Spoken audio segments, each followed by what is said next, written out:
नमस्कार सर्वांना. शेतकरी पुत्र शिव आणि परिवार या चॅनलमध्ये सर्वांचं अगदी मनापासून सहर्ष स्वागत.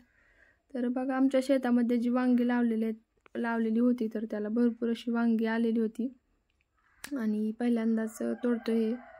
ह्याच्या अगोदर थोडीफार तोडली असतील पण ह्यावेळेस भरपूर आले होते. म्हणलं मग आज छान अशी वांगी तोडावी. लहान लहान मिरच्या पण आलेल्या आहेत छान अशा, काही मोठ्या पण झालेल्या आहेत मस्त. आणि याला रासायनिक फवारणी वगैरे काही केली नाही आणि खत थोडंसं टाकलं होतं पण फवारणी वगैरे काही नाही केलेली. तर थोडीफार किडलेली पण वांगी झाली होती पण रासायनिक फवारणी नव्हती केलेली. सेंद्रिय शेणखत वगैरे थोडंसं टाकून आणि गोमूत्र वगैरे थोडंसं टाकून हे केलं होतं. हा लसूण आहे बघा, उंच झाल्यामुळं असं हे झालं आहे. आणि इकडं आपली आंब्याची झाडं वगैरे आणि सर्व हे आंब्याची चिक्कूची बरीच झाडं आहेत ती लावलेली आहेत.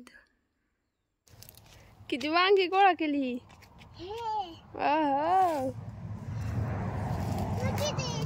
दर हा दर काट टोचते ना बरं का. इथं आज खाली धरायचं, खाली हा म्हणजे टोचत नाही. शिव वांगी गोळा करते बघा, मी तोडून देते. हा बर बर, हा ही धर धर धर लवकर पटपट तोडू आपण. हा खाली हा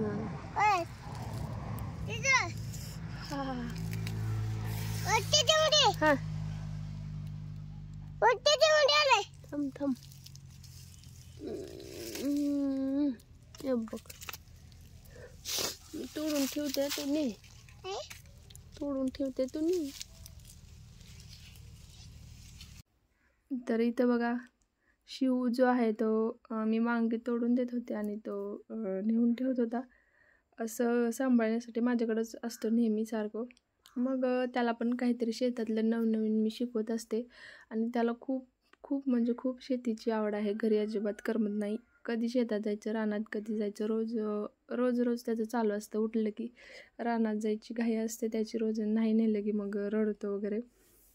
तर बघा, खूप ओढ लागली आहे त्याला. मग दुसरं माती वगैरे खेळण्यापेक्षा म्हणलं त्याला चल मी तोडून देते, तू ठेवून ये. म्हणून मग तो ठेवत होता बघा. मस्त अशी वांगी त्याने सर्व मी तोडून दिलेली गोळा करून ठेवली. कसं धरायचं ते पण त्याला सांगत होते. तर बघा, इथं तोडून दिलेली वांगी शिव खूप छान असं घेऊन ठेवत होता. आणि म्हणजे काटे टोचते त्याला माहीत नव्हतं पण तो हळूहळू शिकत गेला. आणि एवढी अशी वांगी छान अशी आम्ही गोळा केली. तर इथं आता दाखवते आमचे खरबूज लॉयलपूर या व्हरायटीचे 3 प्लॉट आहेत सध्या. एक प्लॉट जो आहे तो जवळपास आलेला आहे, म्हणजे काढणीसाठी 10 दिवसाचा टाईम असेल. तर हा व्हिडिओ काढून म्हणजे 8-10 दिवस झालेत पण एडिट करणं झालं नाही मला. तर बघा, असा प्लॉट आहे एकदम छान असं. माल पण आहे आणि एक क्वालिटी किंवा साईज पण छान झालेली आहे. तर बघू शकता तुम्ही, छान अशी क्वालिटी पण आहे आणि माल भरपूर आहे. पानांच्या खाली झाकून गेलेला आहे त्यामुळे जास्त दिसून येत नाही आहे. तर बघा तुम्ही, हिरवागार प्लॉट आहे पूर्ण. क्वचित एखाद्या ठिकाणी वेल सुकलेला आहे, नाहीतर पूर्ण छान असा हिरवागार प्लॉट आणि माल पण भरपूर आहे. आणि हा आहे दुसरा प्लॉट. हा पहिला प्लॉट होता आणि हा दुसरा प्लॉट आहे. तर बघा, ह्या प्लॉटला पण 1 महिना झाला असेल. छान सेटिंग झाले, वेल पण चांगले पसरलेत. तर बघू शकता पूर्ण छान असं हिरवागार प्लॉट. हा सेकंड प्लॉट आहे. आणि आणखी खत वगैरे ते सोडायचं चालू होतं. थोडासा व्हिडिओ काढला होता बघा. फ्लॉवरिंग पण चांगलं आहे आणि सेटिंग आणखी चालूच आहे. एवढा आकाराचा माल झाला आहे हा. म्हणजे ह्याच्यामध्ये पण भरपूर माल आहे पानाच्या खाली झाकून गेलेला, त्यामुळे एवढा असा दिसत नाही आहे. जवळून पूर्ण बघावं लागतं तेव्हा दिसतो. आणि हा आहे थर्ड प्लॉट. तर 3 एकर खरबूज यावेळेस केलेला आहे आम्ही. तर हा बघू शकता प्लॉट. हा पण प्लॉट एकदम चांगला आलेला आहे. 2 नंबरच्या प्लॉटच्या नंतर 1 आठवड्यानंतर हा प्लॉट लावलेला आहे. तर बघू शकता ह्या पण प्लॉटची ग्रोथ चांगली छान झाली, एक नंबर झाली आहे. इथं पण सेटिंग खूप छान प्रकारे चालू आहे.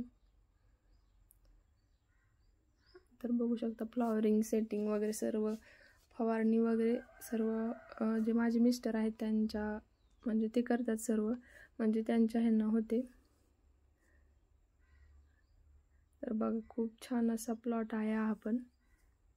त्यांच्या मार्गदर्शनाने सर्व खत व्यवस्थापन, औषध फवारणी ते सर्व आहे. तर काही माहिती तुम्हाला हवी असेल तर नक्की कमेंट करा, त्याचा रिप्लाय नक्की दिला जाईल. या लागवडीविषयी किंवा कलिंगड, खरबूज कोणती पण लागवड तुम्हाला म्हणजे काही माहिती हवी असेल तर नक्की कमेंट करा, तुम्हाला रिप्लाय नक्की दिला जाईल. आणि नर्सरी पण आहे आमची. रोपे हवे असतील कुठले पण तरकारी तर त्यासाठी पण तुम्ही कमेंटमध्ये सांगा, तर तुम्हाला नंबर दिला जाईल. नंतर तुम्ही कॉन्टॅक्ट करून रोपे मागू शकता. चिंचोली बार्शी लातूर रोड, बार्शी लातूर हायवे तिथं आहे आमची नर्सरी.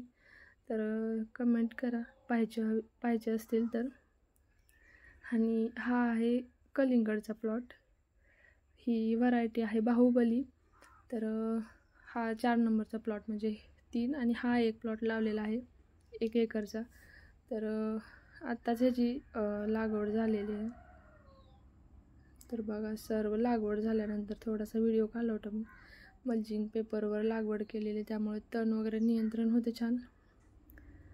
तर बघा घरी आल्यानंतर छान असं वांग्याचं भरीत करायचं ठरवलं. वांगी भरपूर होती, म्हणलं आज वांग्याचं भरीत करावं. खूप छान आणि खूप टेस्टी लागतं गरम गरम ज्वारीच्या भाकरीसोबत. तर बघा इथं वांगी छान अशी चांगली वांगी होती, ती छान मोठी जरा छान भाजून घेतली मस्त अशी बघा. तर त्या जाळी ठेवून भाजून घेतली छान. त्याच्यानंतर ते सर्व वरचं काढून आतमधले छान हे करून घेतले, तुकडे करून घेतले, आणि त्याला चाकूनी पण हे करून घ्यायचं. कांदा चिरून घेतला आहे, टोमॅटो चिरून घेतले, लहान आकारात कांदा चिरून घ्यायचा, आणि हे पण सर्व सोलून त्याचे बारीक चिरून घ्यायचं चाकूने ते. तर आता इथं फोडणीसाठी जिरे टाकले तेलामध्ये, त्याच्यानंतर कोथिंबीर आणि लसूण टाकला आहे, त्याच्याने छान चव येते. त्याच्यानंतर कांदा फ्राय करून घ्यायचा.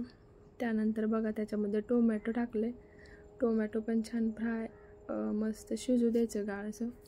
मीठ टाकलं तर लगेच ते छान शिजून पण होतं. त्याच्यानंतर थोडी हळद, चटणी टाकायची, दोन्ही पण टाकायचं म्हणजे आपल्या ह्याच्यानुसार. त्याच्यानंतर हे जे केलेले होते तुकडे वांगे भाजलेले होते तर ते टाकून घ्यायचं आणि छान मिक्स करून घ्यायचं. त्याच्यामध्ये मोठं जे कूट असतं शेंगदाण्याचं कूट, तर ते थोडंसं टाकायचं आणि चवीनुसार मीठ टाकायचं, आणि मस्त असं 5 ते 10 मिनिट शिजू द्यायचं. लगेच रेडी होते, जास्त शिजवायची पण गरज पडत नाही भाजल्यामुळं. तर आणि खायला तर इतकं छान लागतं, टेस्टी. ह्याच्या म्हणजे ह्याला कशाची चव येणार नाही, इतकं भारी लागतं. तर तुम्हाला बघा दाखवते कसलं मस्त चमचमीत असं वांग्याचं भरीत तयार झाले, भाजलेल्या वांग्याचं. तर नक्की ट्राय करा ही रेसिपी, आणि तुम्हाला पण आवडेल, नक्की ट्राय करा आणि कमेंटमध्ये सांगा कशी झाली ते पण. आणि इथं घेतले जातात तीळ आणि शेंगदाणे. तर थंडी आहे मग थोडेसे तीळ पण घेतले शिवसाठी, शेंगदाण्याचे लाडू. आणि इथं आहेत ड्रायफ्रूट्स वेट गेनसाठी लहान मुलांच्या. हे लाडू खूप फायदेशीर ठरतात बघा. तर ह्याच्यामध्ये काजू, बदाम, पिस्ता आणि थोडासा गूळ पण घेतला आहे. खजूर पण होती, मनुके होते, पण थोडासा गूळ घेतला कारण थोडंसं गोड व्हायला पाहिजे, नाही तर मग लहान मुलं खात नाहीत. आणि विलायची पण घेतले, भाजलेले तीळ, भाजलेले शेंगदाणे. तर बघा इथं त्याचं जाडसर असं वाटण तयार करून घ्यायचं मिक्सरमधून, जास्त पण बारीक नाही कूट करायचं, थोडंसं भरड असल्यासारखं करून घ्यायचं. तर ते सर्व मिक्स करून ड्रायफ्रूट्स वगैरे सर्व मिक्स करून मस्त असं ते करून घ्यायचं आणि लाडू वळून घ्यायचे. एका हातानेच वळते बघा मी, खूप छान लाडू वळले जातात. जर कोरडं वाटत असेल तर त्यामध्ये तूप टाकून पण तुम्ही वळू शकता लाडू. पण गूळ जर असेल तर शक्यतो नाही लागलं तर थोडंसं तूप गरम करून त्यामध्ये टाकायचं, मिक्स करायचं आणि लाडू वळायचे. खूप छान असे लाडू होतात बघा. आणि लहान मुलांच्या वेट गेनसाठी खूप फायदेशीर आहे, तर तुम्ही पण नक्की ट्राय करा. तर अशा छान छान व्हिडिओ पाहण्यासाठी शेतकरी पुत्र शिव आणि परिवार या चॅनलला नक्की लाईक करा, फॉलो करा, सबस्क्राईब करा. भेटू अशा छानशा पुढच्या व्हिडिओमध्ये. तोपर्यंत सर्वांना धन्यवाद.